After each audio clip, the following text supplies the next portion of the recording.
নমস্কার বন্ধুরা, এখন যে শেয়ারটার কথা বলছি এটা হচ্ছে আইআরএফসি।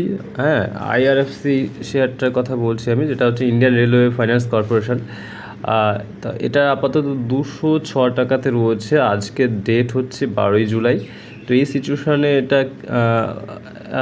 বাই করার জন্য বা ইনভেস্ট করার জন্য ভাবা যেতে পারে। এটা কোনো টিপস নয়, অবশ্যই আমি বারবার বলি যে এটা তোমাদের নিজস্ব অ্যানালিসিস করে দেখবে এবং যদি কারো ফাইন্যান্সিয়াল অ্যাডভাইজার থেকে থাকে তার কথা অনুসারেও চলবে। বাট নিজের ক্যাপিটালের কিছু পার্সেন্টেজ এখানে ইনভেস্ট করা যেতেই পারে, যদি ভাবা যেতে পারে।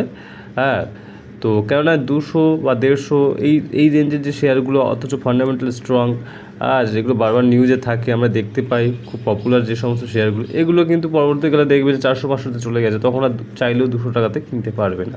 তো এই জন্য যদি হোল্ড করার ক্ষমতা থাকে অবশ্যই এই শেয়ারগুলোকে কিনে রাখা যেতে পারে। বোঝা গেছে? তো এই হচ্ছে কথা। এবং চ্যানেলটাকে ভালো লাগলে যদি সাবস্ক্রাইব করতে পারো তো এটা তো খুবই ভালো ব্যাপার, আর ভিডিওটাকে অবশ্যই লাইক করতে ভুলো না।